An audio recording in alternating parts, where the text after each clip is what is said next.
This is the Ministry of Truth. I'm Gordon Comstock.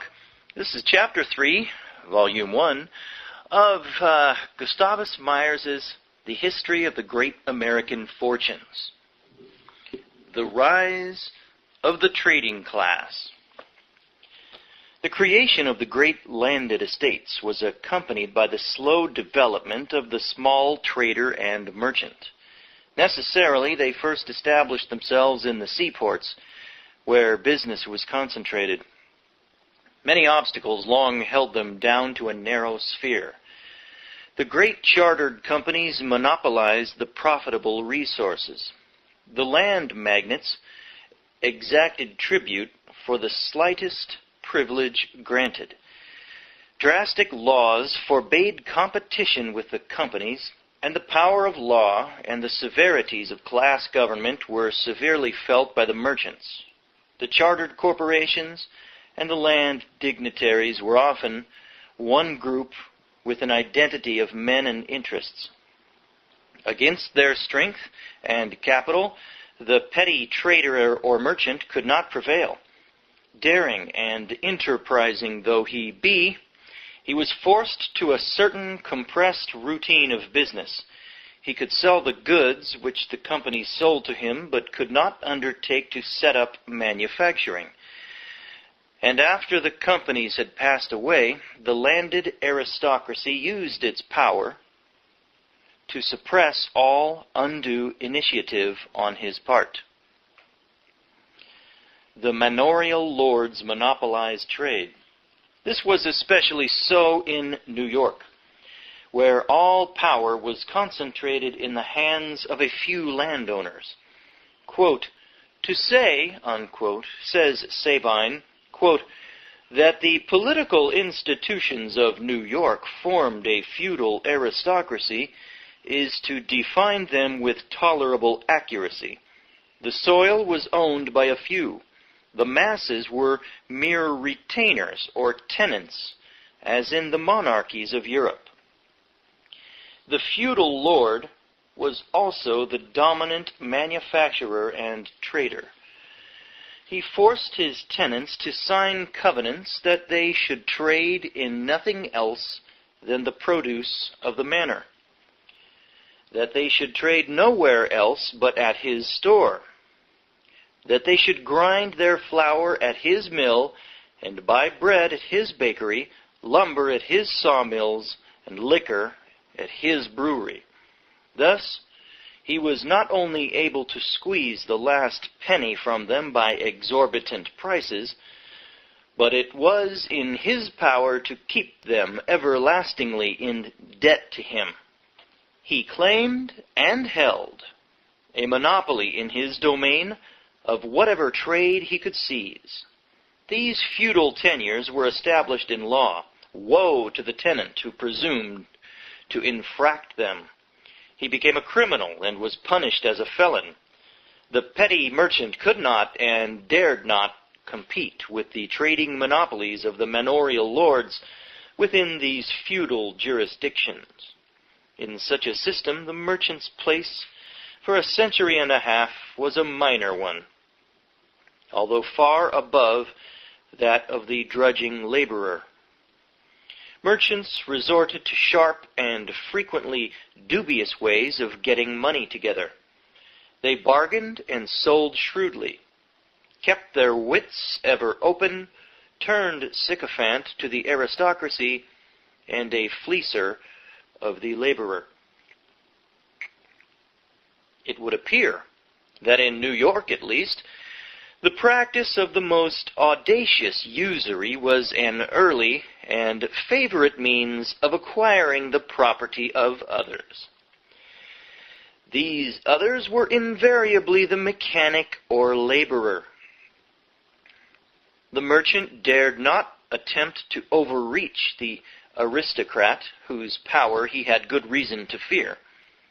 Money which was taken in by selling rum and by wheedling the unsophisticated Indians into yielding up valuable furs was loaned at frightfully onerous rates.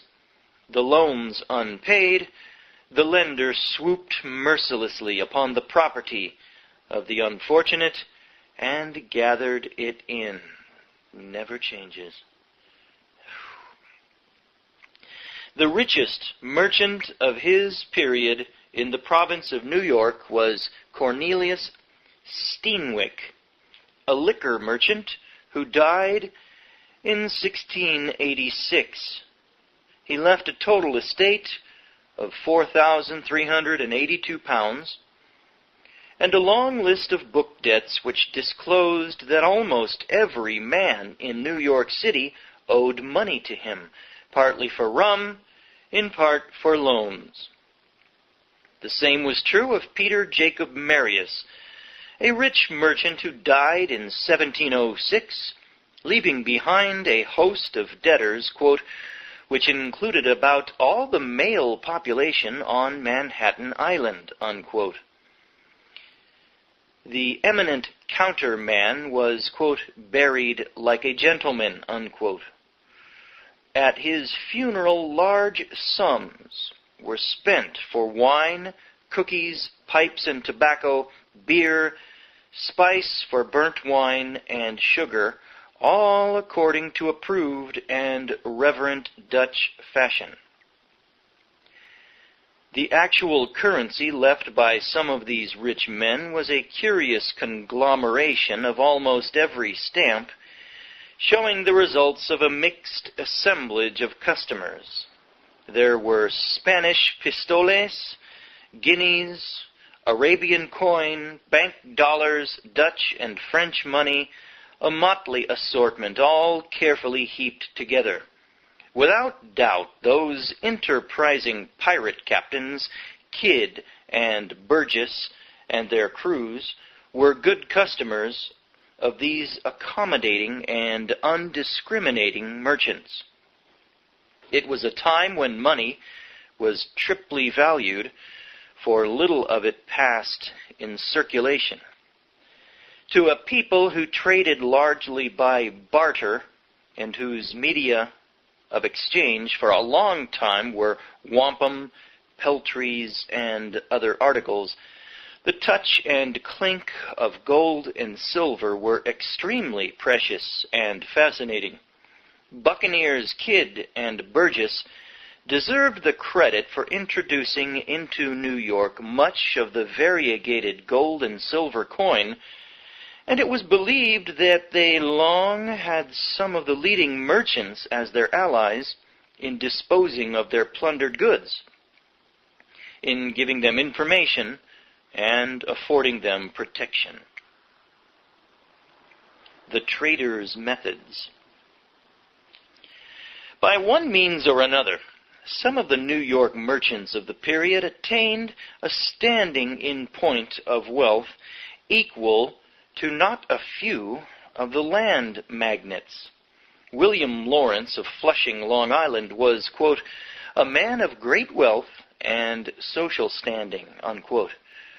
Like the rest of his class, he affected to despise the merchant class. After his death, an inventory showed his estate to be worth £4,032, mostly in land and in slaves, of which he left 10. While the landed men often spent much of their time carousing, hunting, gambling, and dispersing their money, the merchants were hawk-eyed alert for every opportunity to gather in money. They wasted no time in frivolous pursuits, had no use for sentiment or scruples, saved money in infinitesimal ways, and thought and dreamed of nothing but business. Throughout the colonies, not excepting Pennsylvania, it was the general practice of the merchants and traders to take advantage of the Indians by cunning and treacherous methods. The agents of the chartered companies and the landowners first started the trick of getting the Indians drunk, and then obtaining for almost nothing the furs that they had gathered, you scumbags. For a couple of bottles of rum, a blanket, or an axe. God will get you guys. Maybe he already has. After the charters of the companies were annulled or expired, the Landgraves kept up the practice, and the merchants improved on it in various ingenious ways. Quote, "The Indians," unquote, says Felt, "were ever ready to give up their furs for knives, hatchets, beads, blankets, and especially were anxious to obtain tobacco, guns, powder, shot, and strong water, the latter being a powerful instrument, enabling the cunning trader to perpetuate the grossest frauds. Immense quantities of furs were shipped to Europe at a great profit," unquote. This description appropriately applied also to New York, New Jersey, and the South. In New York, there were severe laws against Indians who got drunk, and in Massachusetts colony, an Indian found drunk was subject to a fine of 10 shillings, or whipping, at the discretion of the magistrate. As to the whites who, for purposes of gain, got the Indians drunk, the law was strangely inactive. You gotta be kidding me. Wow. Everyone knew that drink might incite the Indians to uprisings and imperil the lives of men, women, and children. But the considerations of trade were stronger than even the instinct of self-preservation, and the practice went on, not infrequently resulting in the butchery of innocent white victims, and in great cost and suspense to the whole community. Strict laws, which pronounced penalties for profaneness and for not attending church, connived at the systematic defrauding and swindling of the Indians of land and furs. Two strong considerations were held to justify this. The first was that the Indians were heathen and must give way to civilization, that they were fair prey. The demands of trade upon which the colonies flourished was the second. The fact was that the code of the trading class was everywhere gradually becoming the dominant one, even breaking down the austere, almost ascetic, Puritan moral professions. Among the common people, those who were ordinary wage laborers, the methods of the rich were looked upon with suspicion and enmity, and there was a prevalent consciousness that wealth was being amassed by one-sided laws and fraud. Some of the noted sea pirates of the age made this their strong justification for preying upon commerce. In Virginia, the life of the community depended upon agriculture. Therefore, slavery was thought to be its labor prop, and was joyfully welcomed and earnestly defended. In Massachusetts and New York, trading was an elemental factor, and whatever swelled the volume and profits was accounted a blessing to the community and was held justified. Laws, the judges who enforced them, and the spirit of the age reflected not so much the morality of the people as their trading necessities. The one was often mistaken for the other. The bonding of laborers. This condition was shown repeatedly in the trade conflicts of the competing merchants, their system of bonded laborers, and in the long contests between the traders of the colonies and those of England, culminating in the Revolution. In the churches, the colonists prayed to God as the father of all men, and showed great humility. But in actual practice, the propertied men recognized no such thing as equality and dispensed with humility. The merchants imitated in a small way the seigneurial pretensions of the land nabobs. Few merchants there were who did not deal in Negro slaves, and few also were there who did not have a bonded laborer or two, whose labor they monopolized, and whose career was their property for a long term of years. Limited bondage, called apprenticeship, was general. Penniless boys, girls, and adults were impressed by sheer necessity into service.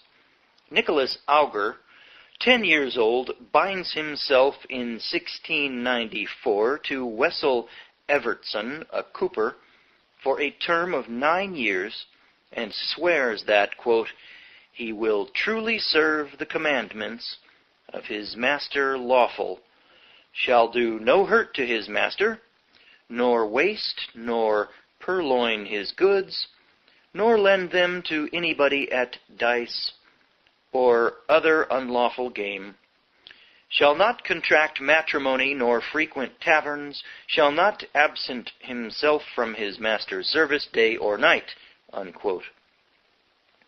In return, Evertson will teach Nicholas the trade of a cooper, give him, quote, apparel, meat, drink, and bedding, unquote, and at the expiration of the term will supply him with, quote, 2 good suits of wearing apparel from head to foot, unquote. Cornelius Hendricks, a laborer, binds himself in 1695 as an apprentice and servant to John Mollett for 5 years. Hendricks is to get 3 pounds current silver money and 2 suits of apparel, one for holy days, the other for working days, and also board is to be provided. Elizabeth Morris, a spinster, in consideration of her transportation from England to New York on the barkentine, quote, Antigone, unquote, binds herself in 1696 as a servant to Captain William Kidd for 4 years for board. When her term is over, she is to get 2 dresses. These are a few specific instances of the bonding system, a system which served its purpose in being highly advantageous to the merchants and traders. The fisheries of New England. Toward the close of the 17th century, the merchants of Boston were the richest in the colonies. Trade there was the briskest. By 1687, according to the records of the Massachusetts Historical Society, there were 10 to 15 merchants in Boston whose aggregate property amounted to 50,000 pounds, or about 5,000 pounds each, and 500 persons who were worth 3,000 pounds each. Some of these fortunes came from furs, timber, and vending merchandise. But the great stimuli were the fisheries of the New England coast. Bellamont, in 1700, ascribed the superior trade of Massachusetts to the fact that Fletcher had corruptly sold the best lands in New York province, and had thus brought on bad conditions. Had it not been for this, he wrote, New York, quote, would outthrive the Massachusetts province and quickly outdo them in people and trade, unquote. While the people of the South took to agriculture as a main support, and the merchants of New York were contented with the more comfortable method of taking in coin over counters, a large proportion of the 12,000 inhabitants of Boston and those of Salem and Plymouth braved dangers to drag the sea of its spoil.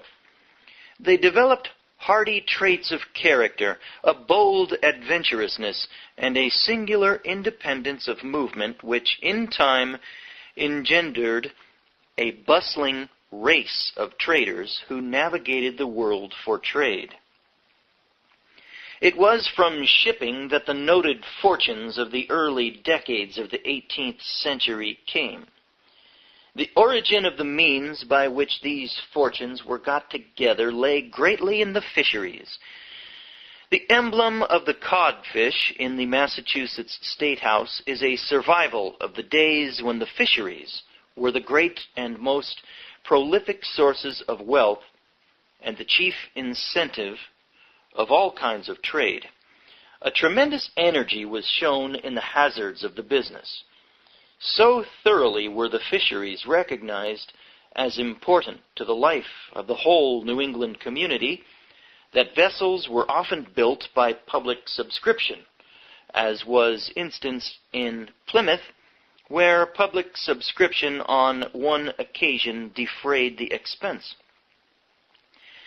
In response to the general incessant demand for ships, the business of shipbuilding soon sprang up. Presently, there were nearly 30 shipyards in Boston alone, and 60 ships a year were built. It was a lucrative industry. The price of a vessel was dear, while the wages of the carpenters, smiths, caulkers, spar makers were low. Not a few of the merchants and traders or their sons who made their money by debauching and cheating the Indians went into this highly profitable business and became men of greater wealth.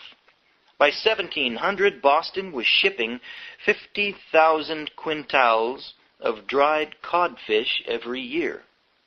The fish was divided into several kinds.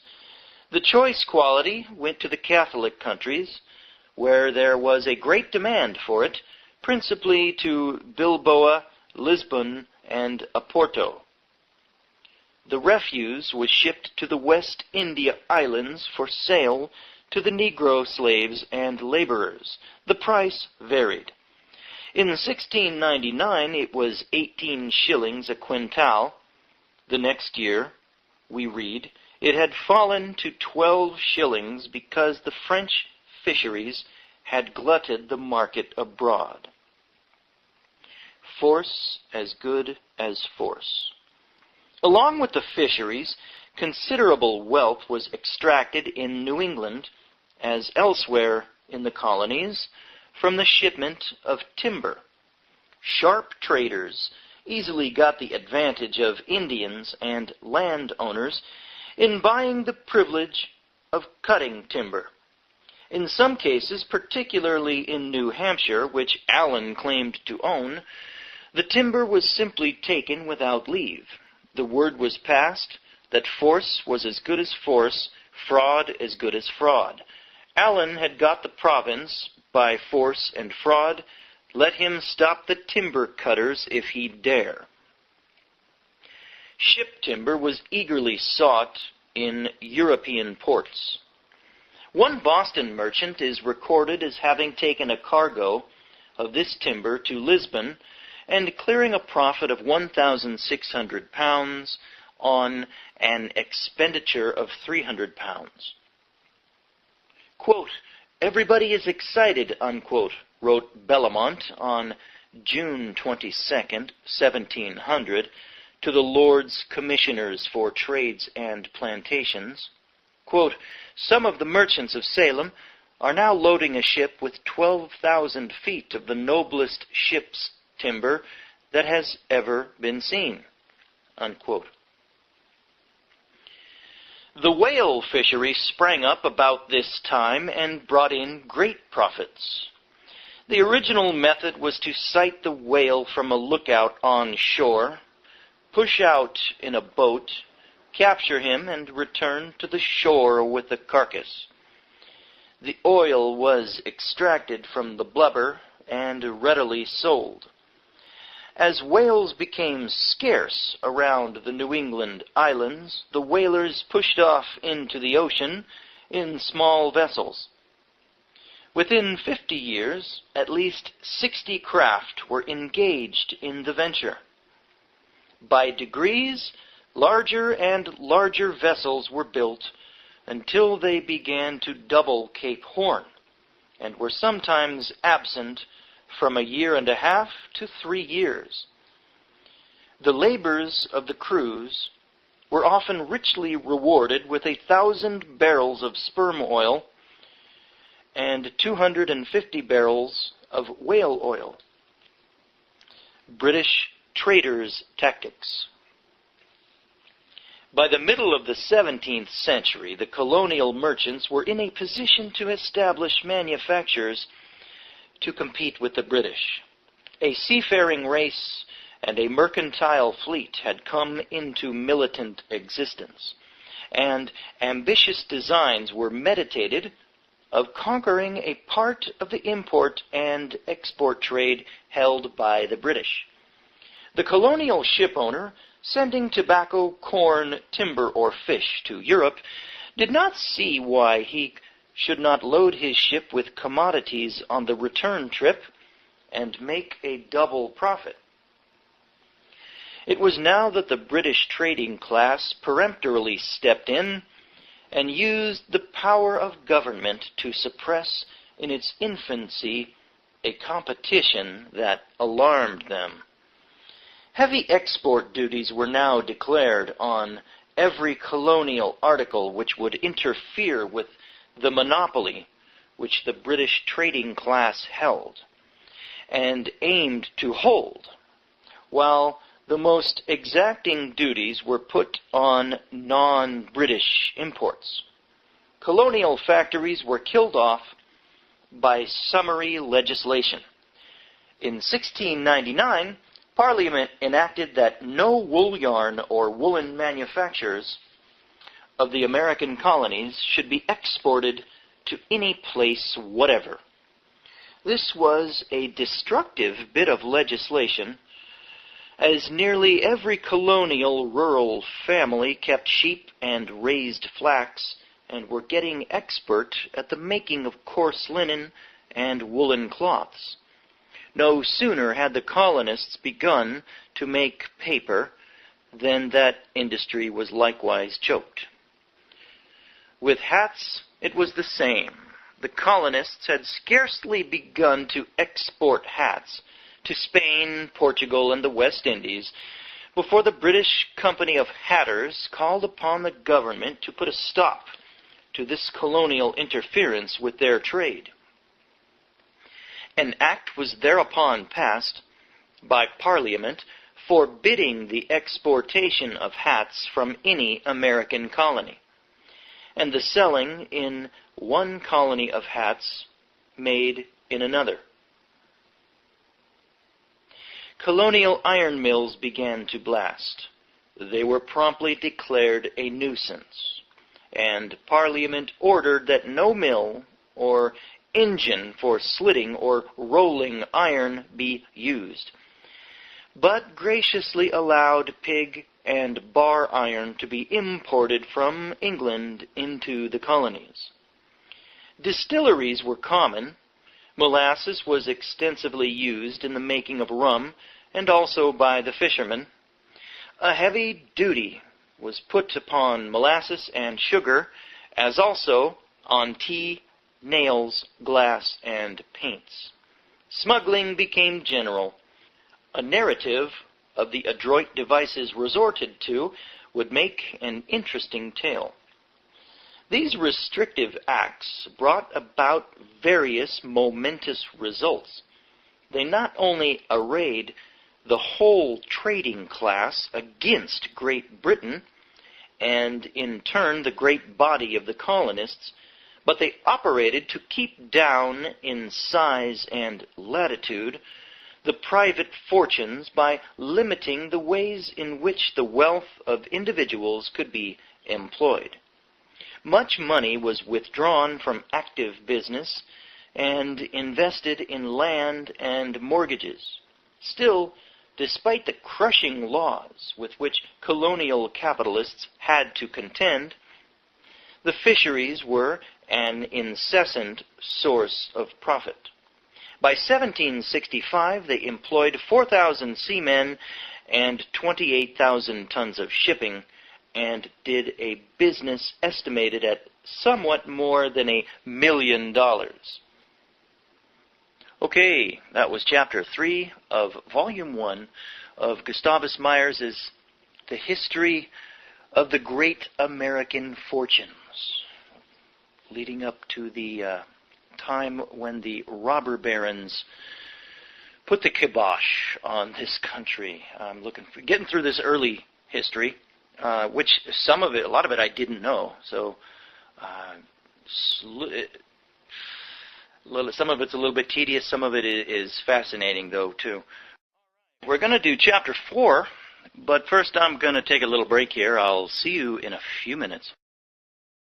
All right, we're back. This is going to be Chapter 4 of Volume 1 of Gustavus Myers's The History of the Great American Fortunes. And I got to be careful here. This sentence at the beginning is constructed rather awkwardly. Let me see if I can get through it. The shipping fortunes. Thus was that at the time of the Revolution. Wow. It's got to be a type error there. Many of the consequential fortunes were those of ship owners and were principally concentrated in New England. Some of these dealt in merchandise only, while others made large sums of money by exporting fish, tobacco, corn, rice, and timber, and lading their ships on the return with Negro slaves, for which they found a responsive market in the South. Many of the members of the Continental Congress were ship merchants, or inherited their fortunes from rich shippers, as, for instance, Samuel Adams, Robert Morris, Henry Laurens of Charleston, South Carolina, John Hancock, whose fortune of $350,000 came from his Uncle Thomas, Francis Lewis of New York, and Joseph Hughes of North Carolina. Others were members of various constitutional conventions or became high officials in the federal or state governments. The Revolution disrupted and almost destroyed the colonial shipping, and trade remained stagnant. Fortunes from privateering. Not wholly so, for the hazardous venture of privateering offered great returns. George Cabot of Boston was the son of an opulent shipowner. During the Revolution, George, with his brother, swept the coast with 20 privateers, carrying from 16 to 20 guns each. For 4 or 5 years, their booty was rich and heavy, but toward the end of the war, British gunboats swooped on most of their craft, and the brothers lost heavily. George subsequently became a United States Senator. Israel Thorndike, who began life as a cooper's apprentice, and died in 1832 at the age of 75, leaving a fortune, quote, the greatest that has ever been left in New England, unquote, made large sums of money as part owner and commander of a privateer which made many successful cruises. With this money he went into fisheries, foreign commerce, and real estate, and later into manufacturing establishments. One of the towering rich men of the day, we are told that, quote, his investments in real estate, shipping, or factories were wonderfully judicious, and hundreds watched his movements, believing his pathway was safe, unquote. The fortune he bequeathed was ranked as immense. To each of his 3 sons he left about $500,000 each, and other sums to another son, and to his widow and daughters. In all, the legacies to the surviving members of his family amounted to about $1,800,000. Another, quote, distinguished merchant, unquote, as he was styled, to take up privateering was Nathaniel Tracy, the son of a Newburyport merchant. College-bred, as were most of the sons of the rich merchants, he started out at the age of 25 with a number of privateers, and for many years returned flushed with prizes. To quote his appreciative biographer, quote, "He lived in a most magnificent style, having several county seats or large farms, with elegant summer houses and fine fish ponds, and all those matters of convenience or taste that a British nobleman might think necessary to his rank and happiness. His horses were of the choicest kind, and his coaches of the most splendid make," unquote. But alas, this gorgeous career was abruptly dispelled when unfeeling British frigates and gunboats hooked in his saucy privateers, and Tracy stood quite ruined. Much more fortunate was Joseph Peabody. As a young man, Peabody enlisted as an officer on Derby's privateer Bunker Hill. His second cruise was on Cabot's privateer Pilgrim, which captured a richly cargoed British merchantman. Returning to shore, he studied for an education, later resuming the privateer deck. Some of his exploits, as narrated by George Atkinson Ward in Hunt's Lives of American Merchants, published in 1856, were thrilling enough to have found a deserved place in a gory novel. With the money made as his share of the various prizes, he bought a vessel which he commanded himself, and he personally made sundry voyages to Europe and the West Indies. By 1791 he had amassed a large fortune. There was no further need of his going to sea. He was now a great merchant, and could pay others to take charge of his ships. These increased to such an extent that he built in Salem and owned 83 ships which he freighted and dispatched to every known part of the world. 7,000 seamen were in his employ. His vessels were known in Calcutta, Canton, Sumatra, St. Petersburg, and dozens of other ports. They came back with cargoes which were distributed by coasting vessels among the various American ports. It was with wonderment that his contemporaries spoke of his paying an aggregate of about $200,000 in state, county, and city taxes in Salem, where he lived. He died on January 5th, 1844, aged 84 years. Asa Clapp, who at his death in 1848 at the age of 85 years was credited with being the richest man in Maine, began his career during the Revolution as an officer on a privateer. After the war, he commanded various trading vessels, and in 1796 established a shipping business of his own, with headquarters at Portland. His vessels traded with Europe, the East and West Indies, and South America.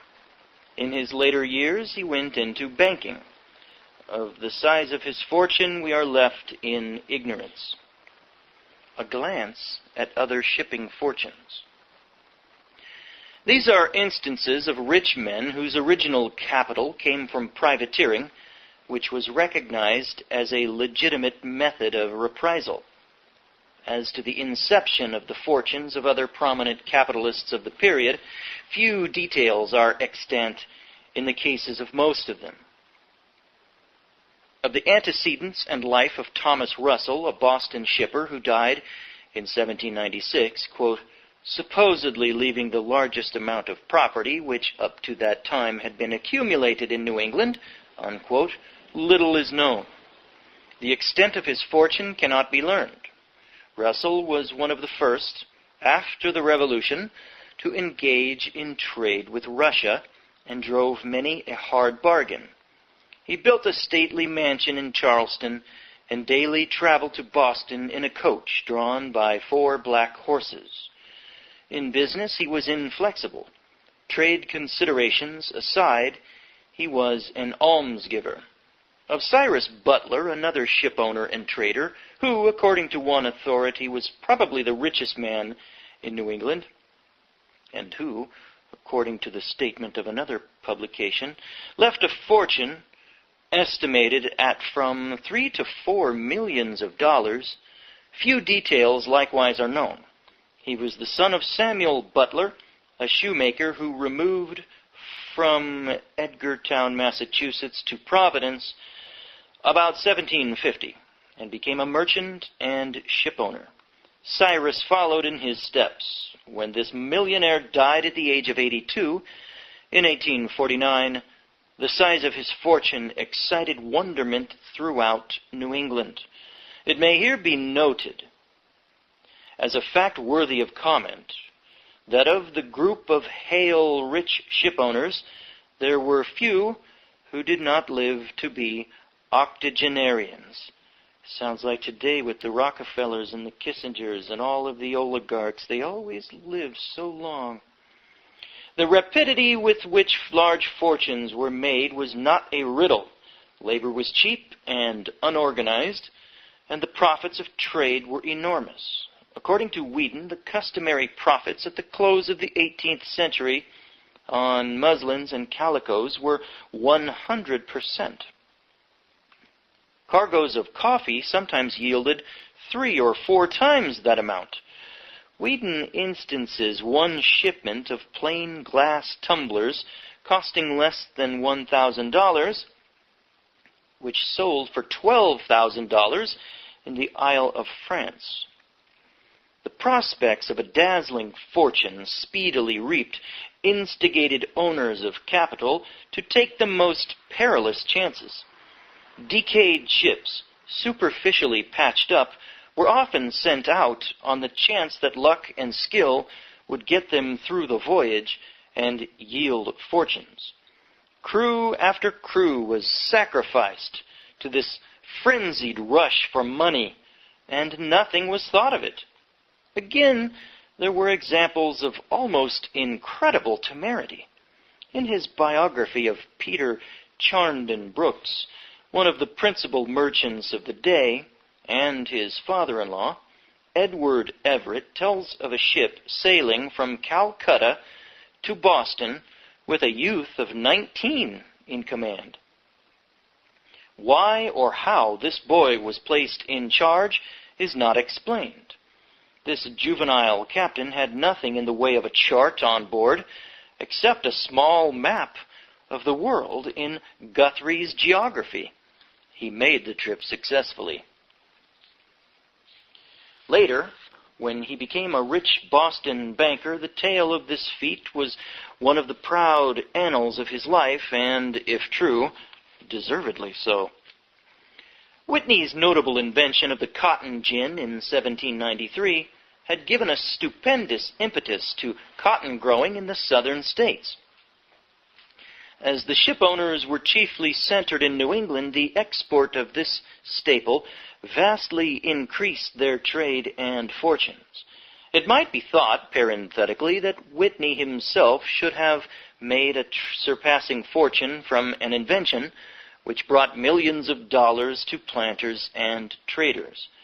But his inventive ability and perseverance, at least in his creation of the cotton gin, brought him little more than a multitude of infringements upon his patent, and refusals to pay him, and vexatious and expensive litigation to sustain his rights.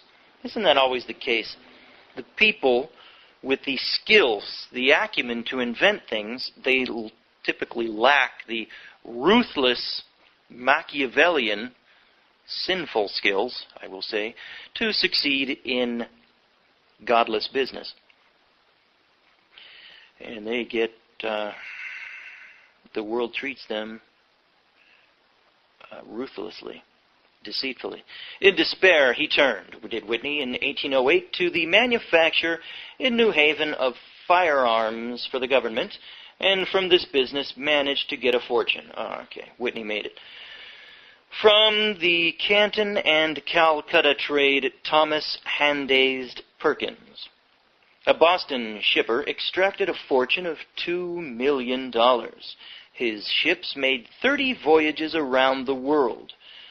This merchant peer lived to the venerable age of 90.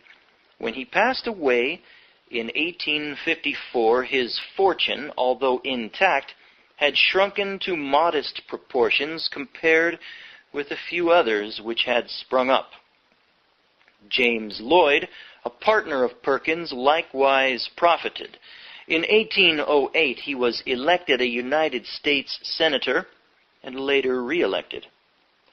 William Gray, described as, quote, one of the most successful of American merchants, unquote, and as one who was considered and taxed in Salem, quote, as one of the wealthiest men in the place, where there were several of the largest fortunes that could be found in the United States, unquote.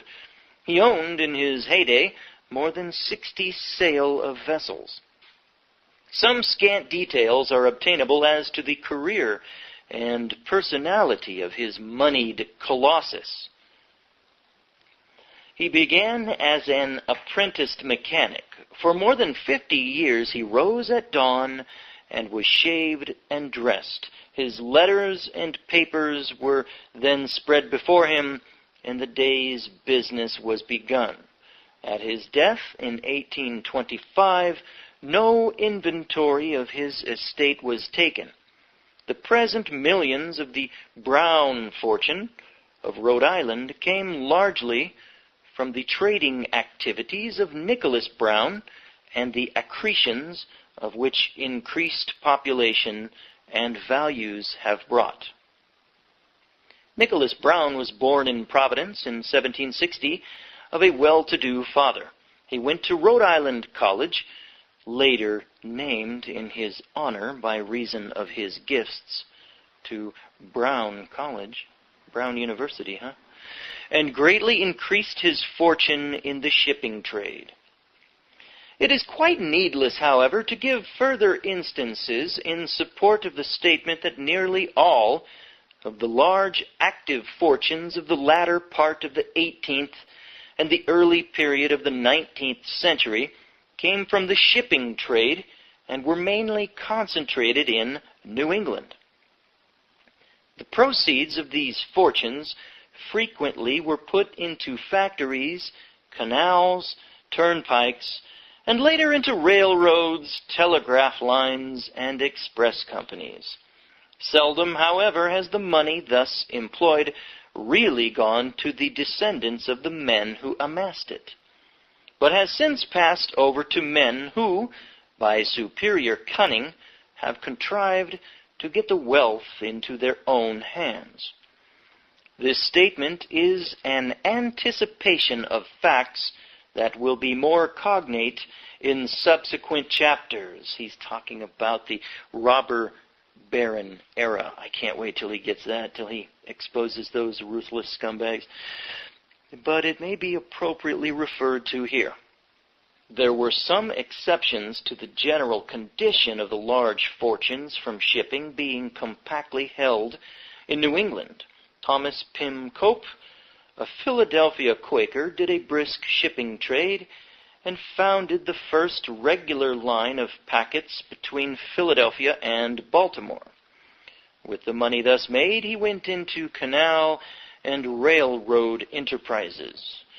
And in New York and other ports there were a number of shippers who made fortunes of several millions each.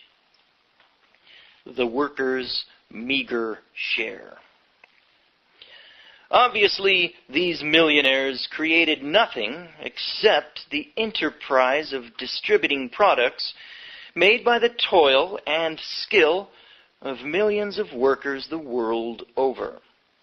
But while the workers made these products, their sole share was meager wages, barely sufficient to sustain the ordinary demands of life. Same old, same old.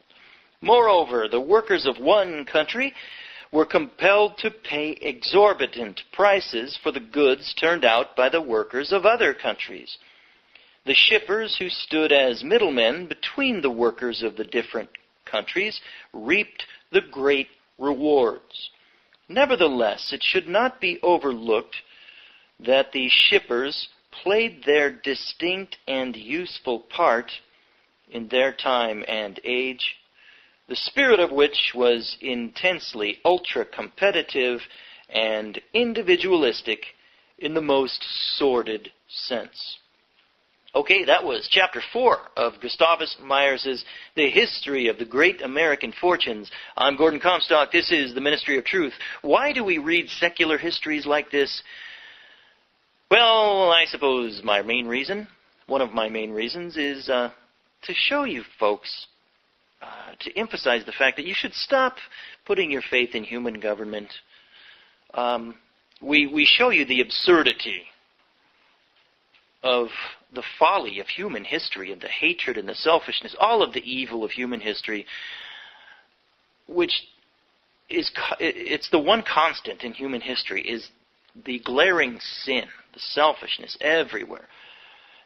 And I seek to emphasize the fact that we can't have hope in human government. So stop, folks.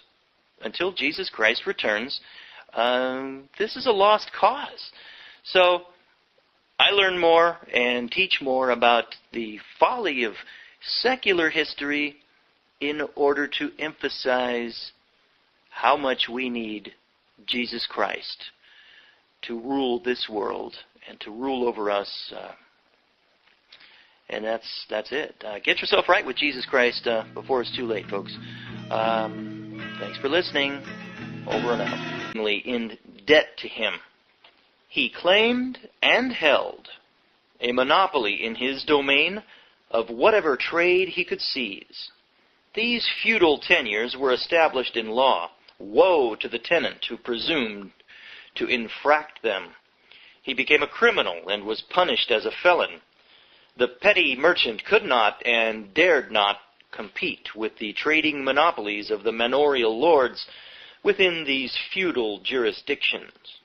In such a system, the merchant's place for a century and a half was a minor one, although far above that of the drudging laborer. Merchants resorted to sharp and frequently dubious ways of getting money together.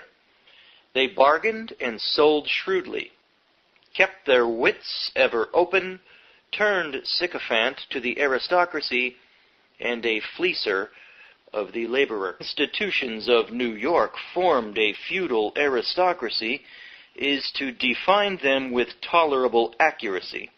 The soil was owned by a few. The masses were mere retainers or tenants, as in the monarchies of Europe. The feudal lord was also the dominant manufacturer and trader.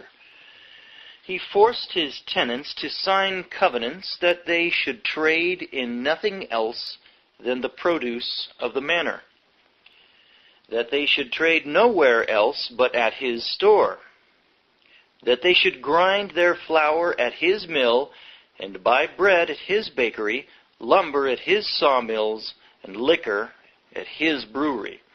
Thus, he was not only able to squeeze the last penny from them by exorbitant prices, but it was in his power to keep them everlasting.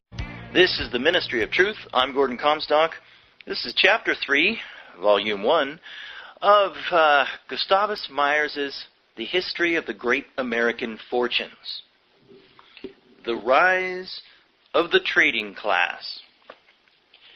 The creation of the great landed estates was accompanied by the slow development of the small trader and merchant. Necessarily, they first established themselves in the seaports, where business was concentrated. Many obstacles long held them down to a narrow sphere. The great chartered companies monopolized the profitable resources.